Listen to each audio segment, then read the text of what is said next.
मैं रहमतुल्लाह। आप जो है दोस्तों आपका और हमारा अपना रिएक्शन यूट्यूब चैनल नहीं करते सब ठीक ठाक होंगे चलते दोस्तों। आज वीडियो का टाइटल है डॉलर्स के लिए जिहादी बने पाकिस्तानी। चले खैर देखते हैं दोस्तों पहले वीडियो फिर इसको बात करें। नमस्कार दोस्तों, डीडी रेड के एक और रिएक्शन वीडियो में आप सभी का स्वागत है। मैं हूं आलोक। तो रियल एंटरटेनमेंट टीवी का वीडियो है और इसमें साजिद तारड़ आए हैं। जिहाद फॉर डॉलर्स डिस्ट्रॉय पाक while TTP Sajid Tarar explains Pakistani public reaction. अच्छा जी, चलिए देखते हैं क्या कह रहे हैं भाई। कैसे जिहाद के लिए डॉलर्स ने पाकिस्तान को जो है वो तबाह कर दिया। सबसे पहले सर स्टार्ट करना चाहूंगा, मैं पर्सनली खुद भी चाहता हूं कि ये जो सारा केस है अफगान रिफ्यूजीज वाला इन डिटेल आपसे समझूं खुद अपने लिए, और देखने वालों को भी अगर आप बताएं कि ये कब अफगान रिफ्यूजीज आए, इंटरनेशनल लॉ क्या कहता है, क्या इन्हें वापस आप भेजना चाहिए इतने सालों के बाद, और फिर क्या हमने उन पे एहसान किया। जो पाकिस्तान में कंसेप्ट है कि भाई जंग का माहौल था, हमने एहसान किया, हमने पनाह दी, क्या एहसान किया या डॉलर लिए गए? सर काइंडली ये पहले डिटेल में जरा समझाइएगा, बताइएगा। तो सबसे पहला मेरा क्वेश्चन तो ये होगा कि इसकी बुनियाद क्या थी रेफ्यूजीज आने की, और क्या वाकई आपने जिहाद किया? आपने इस्लामिक जो जिहाद आप कहते हैं अफगानिस्तान में, अकॉर्डिंग टू द आपका अगर मीडिया देखा जाए तो आपने रशिया के खिलाफ जिहाद किया और यहाँ पे मुजाहिद इकट्ठे किए पूरे दुनिया से। क्या आपको वाकई जिहाद की डेफिनेशन का पता है? क्या आपको पता है कि जिहाद कब फर्ज होता है मुसलमानों पे? पहला सवाल तो ये है, क्योंकि ये जिहाद के रिजल्ट में अफगान रिफ्यूजी पाकिस्तान आए हैं। आपने सबसे पहले जो आज मैं बताऊंगा, आपके पाकिस्तान के 70% मसाइल जो हैं वो इस वजह से हैं क्योंकि आपने अफगानिस्तान में पैसे बनाए। आपने यहां पे कंटेनरों में पैसे आते रहे हैं अमेरिका से, डॉलर जो आप वारलॉर्ड्स को देते थे, आप ज्यादा जेब में डालते थे, लंदन आ जाते थे, बाहर चले जाते थे, थोड़े बहुत आप आगे देते थे, अभी तक भी आपको उन्हीं डॉलरों के गश पड़ रहे हैं। आज पाकिस्तान जो तबाही के धाने पे है उसकी 70% वजूहात जो है क्योंकि आपने अफगानिस्तान में जाकर घुसकर रशिया अमेरिका की जो जंग लड़ी पैसे लेकर, आपके सारे मसाइल की बेस वो है। उसमें अब कहा जाता है कि 70,000 80,000 जाने पाकिस्तानी फौजियों की जाया हुई, वाकई हुई है, उसमें कोई शक नहीं है, क्योंकि जो फौजी फ्रंट पे लड़ने वाले होते हैं उनको डॉलर कहाँ मिलते हैं? उनका तो इसके साथ कोई रिलेशनशिप नहीं ना। उनको तो कहा जाता है जा गोलियां ठंडी कंकारो अगे लंबा पैदा जाके उसमें जो सब मैं जो सबसे बड़ी जो मैं बात कहूंगा, आपके ज्यादातर मसाइल क्योंकि पाकिस्तान के अंदर दहशतगर्दी बिजनेस बनी है अफगानिस्तान की वजह से। आपने सबसे पहले वहां पे घुस के जाके आपने पैसे बनाए, आपने जंग अमेरिका की लड़ी, अपने 80,000 बंदे भी मरवाए, पैसा बनाया उस पर, और उसके बाद उसकी छोटी छोटी, अब तालिबान कौन है? तालिबान सारे आपके पाकिस्तान के मदरसों के पढ़े हुए स्टूडेंट हैं वो सारे। आपके मौलाना फजलुर रहमान साहब हैं, उनके मदरसों में सारे सारे तालिबान। हकानी कौन है? हकानिया जो आपका मदरसा वहां के पढ़े, वो आपका जो कराची में मदरसा है मुल्ला उमर वहां के पढ़े हुए थे। तो ये सारे जो अगर ताने बाने देखे जाए तो ये सारे मसाइल का हल आपने जब अफगानिस्तान से पैसे बनाने का कारोबार शुरू किया वहां से शुरू किया। चले कोई नहीं, उससे आगे चलते हैं। अब वो मुहाजिरीन आ गए, जब आपने मुहाजिरीन कहते हैं, रेफ्यूजी कहते हैं, उसका दर हकीकत अगर ट्रांसलेट किया जाए तो जब उस मुल्क के हालात ठीक होते हैं उन्होंने वापस जाना होता है, लेकिन आपने उस पर नहीं तवज्जो दी।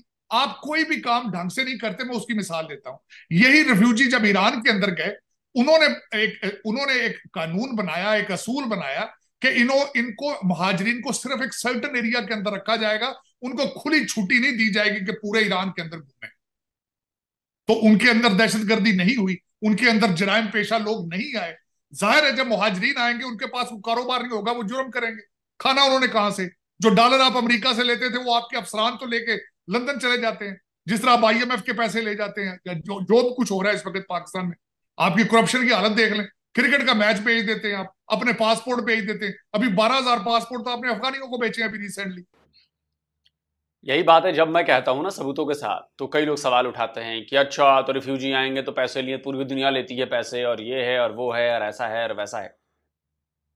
लेकिन जब पूरी दुनिया पैसे लेती है ना, बाकी दुनिया अगर रिफ्यूजी के नाम पर पैसे लेती है तो वो रिफ्यूजियों के लिए काम करती है। वो उनके लिए शेल्टर बनाएगी, उनके लिए खाने का इंतजाम करेगी, मेडिकल का इंतजाम करेगी, इलाज का इंतजाम करेगी, नौकरी रोजगार का इंतजाम करेगी, ताकि वो बर्डन ना बने आपके ऊपर। आपने कोई ऐसा खर्चा नहीं किया, क्या अफगानिस्तान के लिए कोई रिफ्यूजी कैंप बनाए गए थे? नहीं बनाए गए। और ये तो वेल डॉक्यूमेंटेड है कि आपने यूनाइटेड नेशन से अफगान रिफ्यूजियों के नाम पर लाखों डॉलर्स लिए हैं। यूनाइटेड नेशन ने आपको लाखों डॉलर्स दिए हैं कि भाई अफगान रिफ्यूजी आपके यहां आए हैं तो क्राइसिस है तो हम मदद के लिए आपको डॉलर्स देते हैं। वो डॉलर्स कहां गए? वो डॉलर्स जेब में गए। अमेरिका ने लाखों डॉलर्स दिए हैं पाकिस्तान को अफगान रिफ्यूजियों के नाम पर। वो डॉलर्स कहां गए? वो डॉलर्स अफगान रिफ्यूजियों पर नहीं लगे, वो डॉलर्स जेब में गए। तो आपने कोई एहसान नहीं किया, आपने उल्टा अफगान रिफ्यूजियों के साथ उनके ऊपर जुल्म किया है। क्योंकि यूनाइटेड नेशन और अमेरिका ने जो पैसे दिए वो अफगान रिफ्यूजियों पर खर्च करने के लिए दिए थे, वो पैसे आप मार गए। बात करते हैं कि एहसान किया है। तो इसी तरीके से आपने जब सारा कुछ करते रहे हैं, वो मुहाजिरीन कहां से खाते, लेकिन आपने उनको खुली छुट्टी दे दी कि आप पूरे पाकिस्तान में जहां मर्जी घूमे फिरे। अब उनके पास शनाख्ती कार्ड भी हैं, उनके पास आपके पासपोर्ट भी मौजूद है, आप बेचते रहे उनको, ये आपको मानना पड़ेगा। ये सर इधर एक सवाल ये है कि जो एक कंसेप्ट पाकिस्तान में दिया जाता है, मैंने स्टार्ट में भी बोला कि हमने एहसान किया, एक उन पे मुश्किल वक्त था, हमने उन्हें यहाँ पे जगह दी। लेकिन थोड़ी सी जो मैंने स्टडी की है, हमने तो बड़ी तादाद में डॉलर लिए अमेरिका से, हमें फंडिंग हुई कि भाई आप ये रिफ्यूजीज को रखें, इन्हें आप जो सा यहाँ पे जगह दें, उसके बदले में डॉलर मिले। कितने डॉलर आपके ख्याल से अब तक पाकिस्तान ले चुका है, कोई अगर अंदाजा हो, या फिर क्या इस पे आप कहेंगे? उस पे मैं ये कहूंगा कि जब डोनाल्ड ट्रंप साहब आए थे, उन्होंने अपने यहां आने के एक हफ्ते के अंदर अंदर ट्वीट किया था कि आप you have taken $37 billion from the US. तो उस वक्त एक पूरा एक तूफान आ गया था, लेकिन इतना पैसा बनाया गया जितना आप झूठ बोल सकते हैं। लेकिन उसमें जो सब एहसान वाली बात मैं बताता हूं, ये ट्रेडिशन, ये कल्चर, इसको देखें जरा। सबसे पहले तो अफगानिस्तान के ऊपर बर्फ पड़ती है तो वहां से नीचे उतर के आते थे, जिस तरह आपके मुगल आते रहे, पठान आते रहे, फिर बाद में वो यही रह गए, वो वापस ही नहीं गए। तो उसी तरीके से ये पहले भी आते थे यहाँ पे, लोग वापस चले जाते थे, लेकिन अब रेफ्यूजी है, उथे तो भूख नांगे सारी, लेकिन अब वो आते थे यहां से। अब अच्छा, दूसरा ये है कि वो आपसे पूछ के नहीं आए, उनके पास, सबके पास असला है, आपसे ज्यादा पहले वो ताकतवर है, वो आ जाते हैं। अब जाना तो उन्होंने अपनी मर्जी से। अब आपके पास इस वक्त 5 मिलियन, अभी 2 लाख गए सारे, बाकी सारे यहीं रहेंगे। किस तरह जाएंगे? सवाल ही नहीं पैदा आप उनको निकाल सके। ना वो आपसे पूछ कर आए हैं, ना आपसे पूछ के जाएंगे, मैं इसकी गारंटी कर देता हूं आपके। और दूसरा मैं एक और बात बता रहा हूं, जो लोग जा रहे हैं वो शरीफ लोग हैं, जो जो जो कहते हैं कि यार इससे पहले कोई खराबी हो तो हम चले जाए, लेकिन वो जराइम पेशा लोग जो उनमें से। हाँ, आपने इसमें एक और बात भी गलती की है, आपने तरीकाकार एस्टेब्लिश नहीं किया, आपने कोई कानून नहीं बनाया। जो बच्चे यहां पैदा हुए हैं, अब कराची से कई बच्चों के ऐसे इंटरव्यू आ रहे थे कि जिन्हें ना पश्तो आती है, ना फारसी आती है, ना दरी आती है, ना वो आज तक अफगानिस्तान गए हैं, वो किस तरह जाके सर्वाइव करेंगे? ये भी ज्यादती है। आपका डबल स्टैंडर्ड ये है कि आप तड़प रहा, सारा पाकिस्तान तड़प रहा है जी हमें छोड़ा जाए, हम जाके जिहाद करेंगे फलस्तीन में। कभी आपने रोहिंग्या मुसलमान जो बर्मा में जलील हो रहे हैं सालों से, कभी उनकी बात की है? जो 2000 मस्जिदें, 2000 मस्जिदें चाइना ने शहीद कर दी हैं चाइना के अंदर, कभी आपने उन वीगर मुसलमानों की बात की है? 2000 मुसलमान दाढ़ी नहीं रख सकते, नमाज नहीं पढ़ सकते आप चाइना के अंदर, आपने कभी उनकी बात नहीं की, क्योंकि उतो पैसे होंगे, उतो डॉलर होंगे, उनकी बात नहीं करनी। कभी आपने देखा कि इराक और लीबिया के मुसलमानों को, शाम के मुसलमानों की हालत क्या है? लेकिन वहां पैसे नहीं मिलते। फलस्तीन, यही बात तो हम समझाते हैं, लेकिन मेरी बातों को सुनते नहीं है ना पाकिस्तानी। वो तो हाय फिलिस्तीन करते हैं। अबे जाहिल हो तुम लोग, बिगर गेम समझते ही नहीं तुम लोग। सवाल पूछो ना। ये चाइना वाला मैं कह रहा हूं, ये एक पाकिस्तानी है साजिद तारड़ साहब, अमेरिका में बहुत बड़ा नाम है, बड़े बिजनेसमैन हैं। क्या वो झूठ बोल रहे हैं? वो भी उन्हीं रिपोर्ट्स का हवाला देकर ही बात कर रहे हैं जो रिपोर्ट्स का हवाला मैं देता हूं। और 2000 नहीं है, ये तो बहुत कम बताया उन्होंने। 16,000 से ज्यादा मस्जिदें, ये रिपोर्ट लगाइए, आप जाकर इसको चेक कर लीजिएगा। 16,000 से ज्यादा मस्जिदें चाइना में तोड़ दी गई, डिमोलिश कर दी गई। दाढ़ी रख नहीं सकते, रमजान में रोजा नहीं रख सकते, कुरान नहीं पढ़ने देते, बच्चों को बड़ों से अलग करके डिटेंशन कैंप में डाला हुआ है। और अब बात करते हो कि भारत में मुसलमानों पर जुल्म होता है। अरे टीएलपी वालों, अरे पाकिस्तानियों, गैरत बची है तो चाइनीज एम्बेसी के सामने जाकर प्रोटेस्ट करो इधर मुसलमानों के लिए। लेकिन मैं जानता हूं तुम लोग एक बाप की औलाद नहीं हो, नहीं करोगे, तुम नहीं करोगे। चैलेंज है मेरा, ये करके दिखाओ। नहीं करोगे, पता है मुझे, तुम सब इसे झूठ मानते हो। तुम्हारा पीएम तक, फॉर्मर पीएम इसे झूठ मान चुका, कहता मुझे कुछ नहीं पता। इमरान खान की बात कर रहा हूं, कहता उइगर मुसलमान पर कुछ नहीं हो रहा है, सारी दुनिया झूठी है, तुम ही लोग सच्चे हो।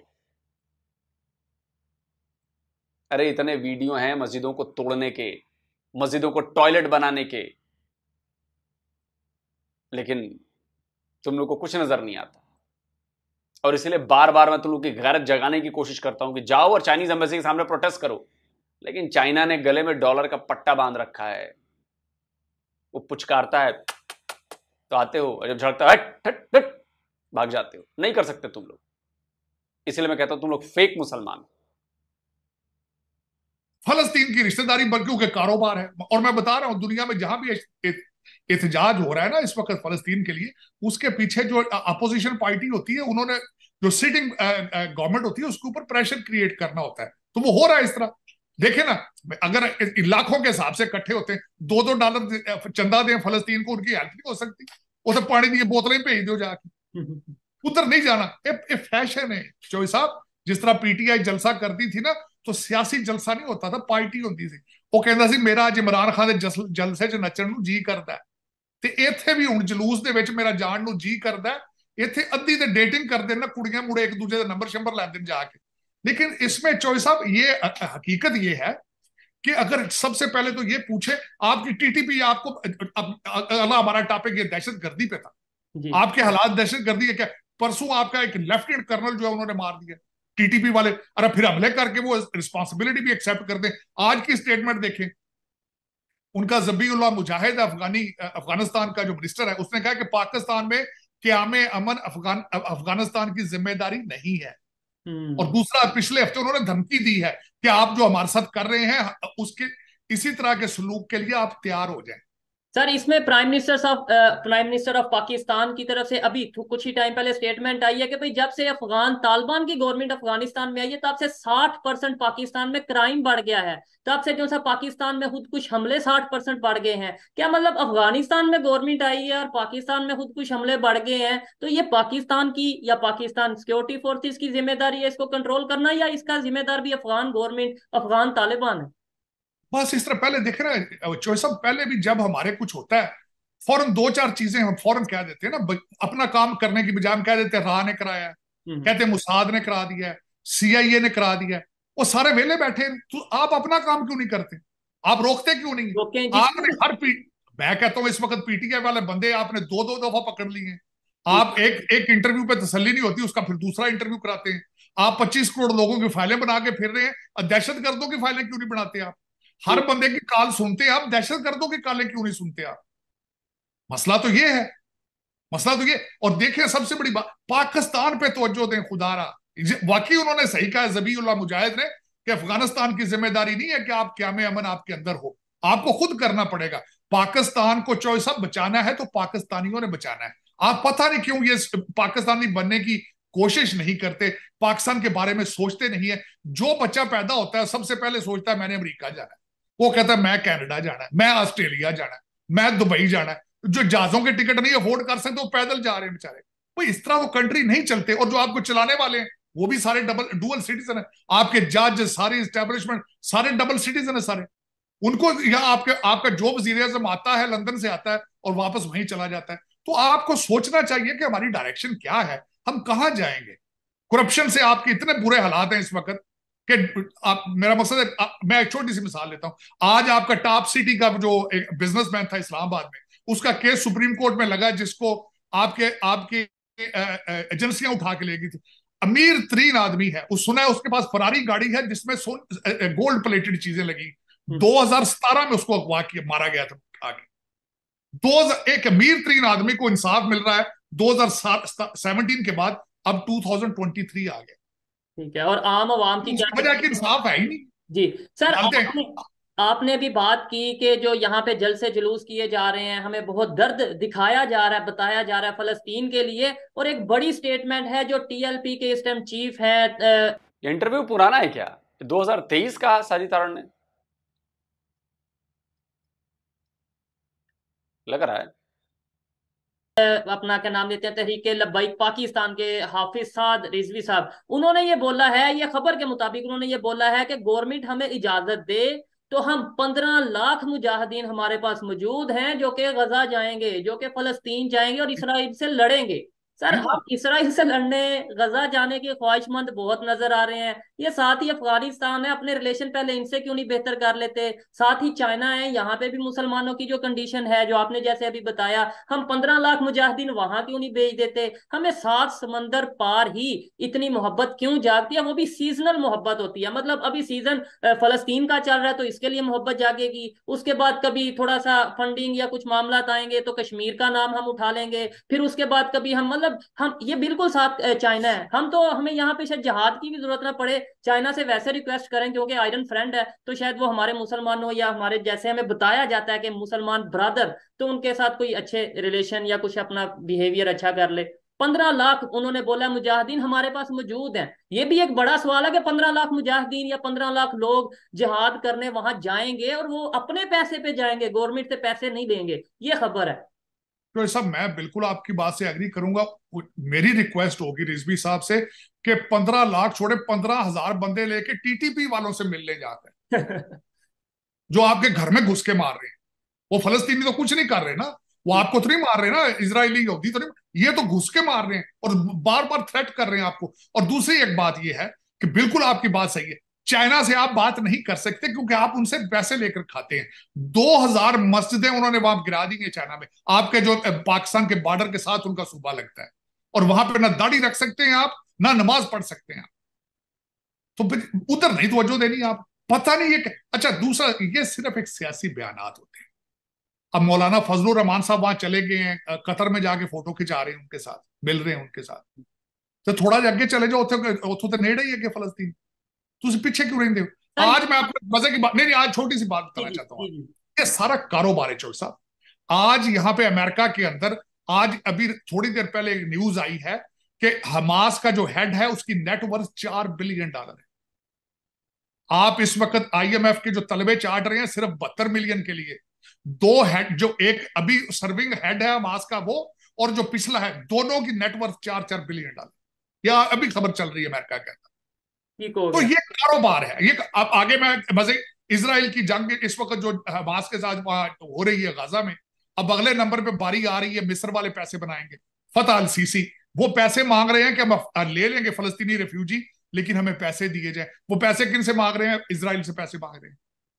आपके मुसलमान भाई जो है इजिप्शियन मिस्री, वो पैसे इसराइल से मांग रहे हैं कि हम अपने मुसलमान भाइयों को रख लेते हैं अगर आप हमें पैसे दें, लेकिन पैसे तो हम यहूदी दें, पैसे यहूदी दें हम। तो ठीक ये जो सब ये कारोबार है, और कारोबार चल रहा है।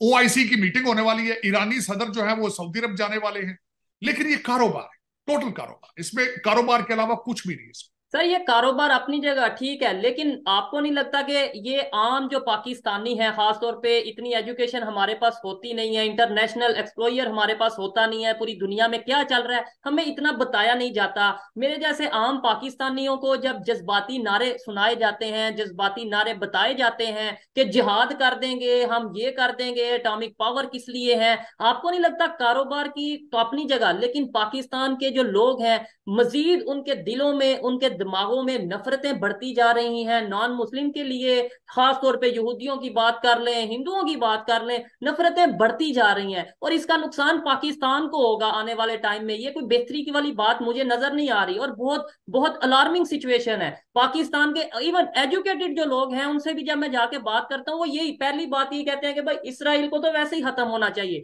यहूदियों को तो वैसे ही खत्म होना चाहिए, इन्हें हिटलर को ही चाहिए था कि वो सारे यहूदी खत्म कर देते। मतलब एजुकेटेड लोग भी ये स्टेटमेंट देते नजर आ रहे हैं। आपको नहीं लगता कि ये आने वाले टाइम में नफरतें मजीद बढ़ेंगी और इसका नुकसान पाकिस्तान को होगा?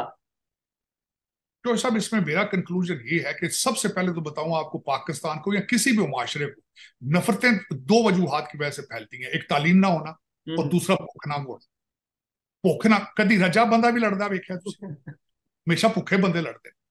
तो उसमें सबसे बड़ी बात देखे ना, अमीर जो खा पी रहा होगा आप उसको बुलाएंगे झगड़े की तरफ, वो फिर भी अवॉइड करेगा, कहेगा नहीं यार बड़ा अरसा कर, मैंने बड़ी मेहनत के साथ ये तरक्की की है, छोड़ो ये झगड़े वाली बात नहीं करनी। जो नंगा होगा वो लड़ेगा, और जिसके पास तालीम नहीं होगी उसको जो मर्जी चूरन बेचे वो बिक जाएगा।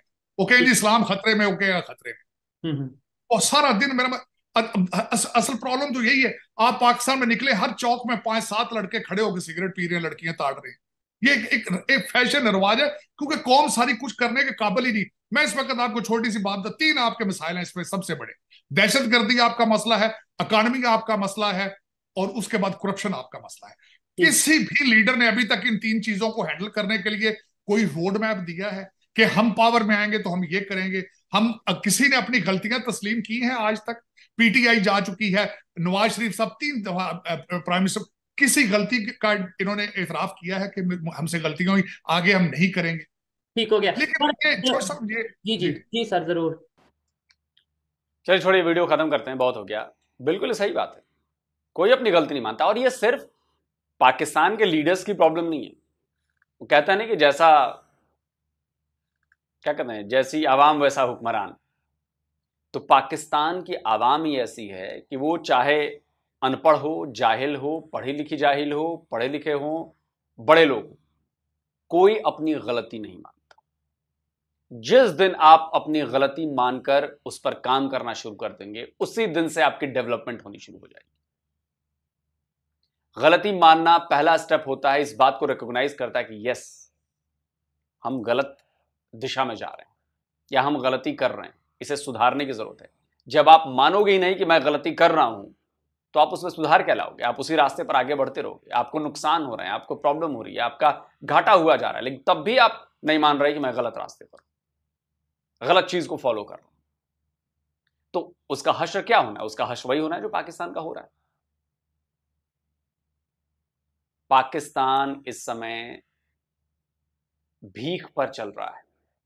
पाकिस्तान के जो सरकारी कर्मचारी हैं, मैं आपको कहना चाहता हूं कि जिस दिन ये डॉलर्स आने बंद हो जाएंगे, आईएमएफ से पैसा देना बंद हो जाएगा, बाकी लोग पैसे देने बंद कर देंगे, आपसे वापस मांगने लगेंगे, सबसे पहले आपकी सैलरियां रोकी जाएंगी। और मैं जानता हूं कि कई डिपार्टमेंट की सैलरियां रोकी जा चुकी हैं, 6-6 महीने की पेंडिंग रही हैं। अखबारों में खबरें छपती नहीं है, इसलिए मैं उनको दिखा नहीं सकता, लेकिन यह हो रहा है। जो पाकिस्तान के लोग इस चीज को झेल चुके हैं, वो जानते हैं कि मैं क्या बात कर रहा हूं। आने वाले वक्त में ये हालात और भी खराब होने वाले हैं। आप लोगों को पैसे मिलने बंद होंगे, आप एक बार फिर से एफएटीएफ की ग्रे लिस्ट में जाने वाले हो, और जब पैसे नहीं आएंगे तो सरकार के पास देने के लिए आप लोग को सैलरी के पैसे नहीं रहेंगे। भूखे मरने वाले हो आप लोग, केओस होने वाला है। और आपके हुक्मरान बस इस चक्कर में है कि कहीं से बस पैसे मिल जाए, कहीं से पैसे मिल जाए, आधे थोड़े बहुत आटा उटा मंगा देंगे, बाकी सब पैसे जेब में रख लेंगे। और ये जो बात कही इन्होंने तारड़ साहब ने, जो डुअल सिटीजनशिप वाला मामला है, सबसे बड़ा हथियार है आप लोगों के खिलाफ। आप भारत में एक बता दो कि एक पीएम, एक सिक्योरिटी एडवाइजर, कोई भी जो सरकारी पद पर हो, उसके पास डुअल सिटीजनशिप हो। हमारे यहां कानून है कि अगर आपके पास डुअल सिटीजनशिप है, आप ऐसा कर ही नहीं सकते। आप सोचिए, आपकी सिटीजनशिप एक ही होगी, लेकिन पाकिस्तान में है ऐसा। पाकिस्तान में जितने ऐसे लोग हैं, सबके पास दोहरी नागरिकता है, वो दूसरे देश का पासपोर्ट है उनके पास। इसीलिए तो बिना डरे करप्शन किए जाते हैं। करप्शन कर लेंगे, पैसे उठाएंगे, लेके निकल लेंगे, चलो भाई हो गया काम। बाकी कमेंट करके आप बताइए आप क्या कहते हैं। जल्दी मिलता हूं एक और नए वीडियो के साथ। नमस्कार, जय हिंद। आपके लिए एक खबर लेकर आया हूं। फैन कॉल एक प्लेटफॉर्म है जहां पर आप मुझसे सीधे वीडियो कॉल के जरिए कनेक्ट हो सकते हैं। तो आप चाहे मेरे डीडी रिएक्ट के दर्शक हों या डिफेंस डिटेक्टिव के दर्शक हों, आप चाहें तो इस पर अपने सवाल मुझसे कर सकते हैं, अपनी बात मुझ तक पहुंचा सकते हैं। आपके मन में अगर कुछ उठ रहा है जिसके बारे में जानने की आपको लगता है कि मैं उसके बारे में सही आपको जवाब दे सकता हूं, तो मैं आपको फैन कॉल पर मिल जाऊंगा। और फैन कॉल में ये सुविधा है कि आप अपने हिसाब से वहां पर जाकर टाइम स्लॉट बुक कर सकते हैं कि आपको फलाने दिन मुझसे बात करनी है, फलाने टाइम पे मुझसे बात करनी है, और मैं उस पर आपसे बात कर सकता हूं। तो लेकिन ये भी बता दूं कि ये पेड सर्विस है, इसके लिए पैसे लगेंगे। तो मिनिमम एक पैसे जो वहां पे अमाउंट तय किया होगा वो वहां पर है, तो अगर आप चाहते हैं मुझसे बात करना, मुझसे कोई सवाल पूछना, तो फैन कॉल पर आप मुझसे कनेक्ट हो सकते हैं। तो ये दोस्तों वीडियो होगी खत्म। अच्छा, लोग सब कितना तो पता है कि हम ये बातें करते हैं। मैंने बात की थी डॉलर की खातर, या असद ने बात की थी, लोग कहते थे कि आपने डॉलर लिए और अफगानिस्तान के रेफ्यूजीज़ को दिया। तो मेरा ख्याल में असद का बयान था या मेरा शायद मैंने कहा, मुझे आप याद नहीं है।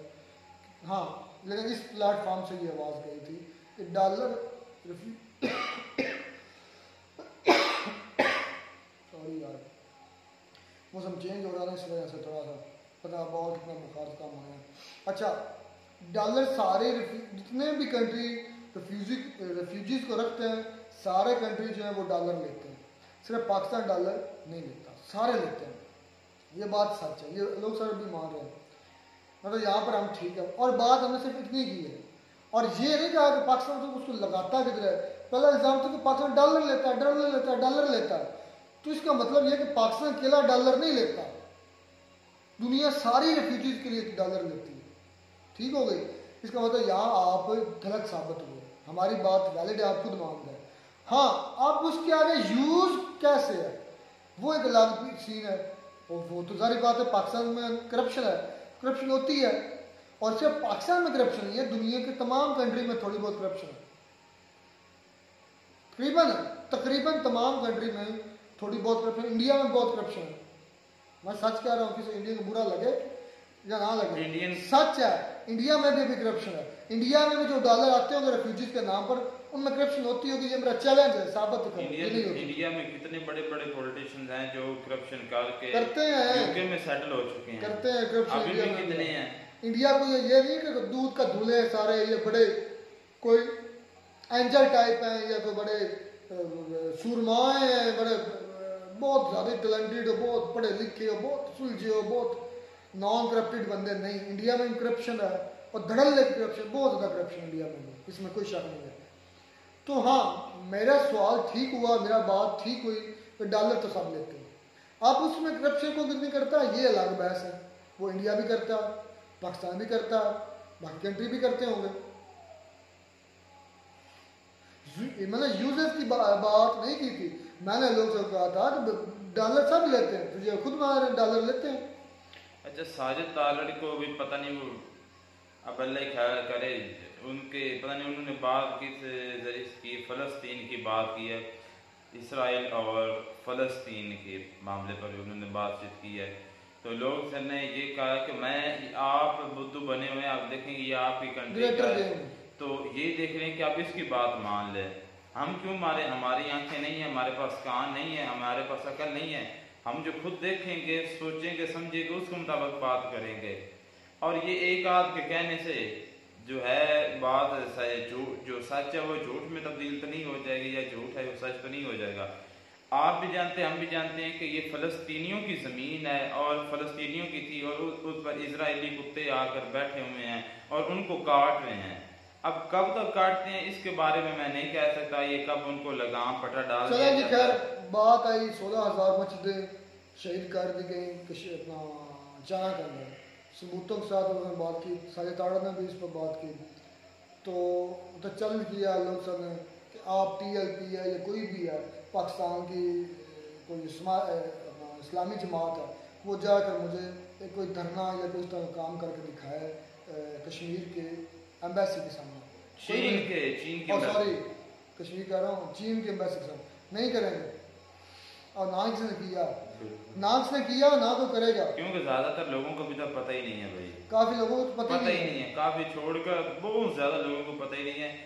तो ये तो चंद एक लोग हैं जो सोशल मीडिया का साथ जाता है, और वो भी जो पॉलिटिक्स के साथ है, उनको ये चंद एक लोगों को पता है। नहीं तो जो दुनिया की खबरें रखते हैं, हाँ, तो या अगर हमारे न्यूज़ चैनल पर आए या वैसे लोगों को पता चले तो फिर कुछ चांस बन सकते हैं। मुझे लगता है कि ऐसा होगा, एहतियाज होगा, लेकिन अभी तक लोगों को पता ही नहीं है। जैसे कि कश्मीर के मुद्दे के बारे में पता है या फ़लस्तीन के बारे में पता है, इस तरह में अभी तक पता नहीं, सामने खुलकर नहीं चला। नहीं तो मेरा दिल मानता है कि जो हमारी मुस्लिम जितनी भी पार्टियां हैं, जितने भी संगठन, जितने भी लोग हैं, ये वहाँ पर जाकर धरना जरूर देंगे और देना भी हमें चाहिए कि 16,000, मैं कहता हूँ कि ये बहुत बड़ी ज्यादती वहाँ के मुसलमानों के साथ है। 16,000 मस्जिदें डिमोलिश की हैं। बहुत ज़्यादा, वाकई में बहुत ज़्यादा। खैर, और फिर बात आई पाकिस्तान के ऊपर कि जो पाकिस्तान है वो एक कमज़ोर कंट्री है, पाकिस्तान के अंदर जेल है, पाकिस्तान के अंदर ऐसे लोग हैं हुक्मरान। ये बात तो सच है, जैसे लोग वैसे हुक्मरान, इसमें कोई शक नहीं है। जैसे आपके हुक्मरान होंगे, सॉरी अवाम होंगे, उस तरह का आप पर हुक्मरान मुसल्लत होगा। आज हम भी, हमारा भी बहुत ज़्यादा मतलब इसमें अमल दखल है कि जो आज हमारे हालात हैं, इसके पीछे ये नहीं कि हम हर बात पर रॉ को मुलवस कर दें कि पाकिस्तान के अंदर कोई एक्सीडेंट हो गया, रॉ मुलवस है, पाकिस्तान के अंदर कोई सो कर उठा उसकी टांग नहीं जिसके रॉ मुलवस है, तो अब मैं आगे नहीं बढ़ूँगा। इस हर चीज़ रॉ या इसराइल पर या यूएसए पर मत डालें, ये आपके भी अपने भी बहुत ज़्यादा इसमें कसूर है, आप भी इसमें बराबर के शरीक हैं। तो ये बात बिल्कुल बातें सच है, जो बातें मानने वाली होती हैं वो बात हम खुले दिल से मानते हैं, इसमें कोई शक नहीं, हम भी गुनाहगार हैं। आज अगर हमारा मुल्क आगे नहीं बढ़ा तो इसकी बड़ी वजह खुद हम भी खुद हैं, हम खुद भी हैं, इसमें कोई शक नहीं है। चलिए जी, खैर मिलते हैं वीडियो में नाटक साथ।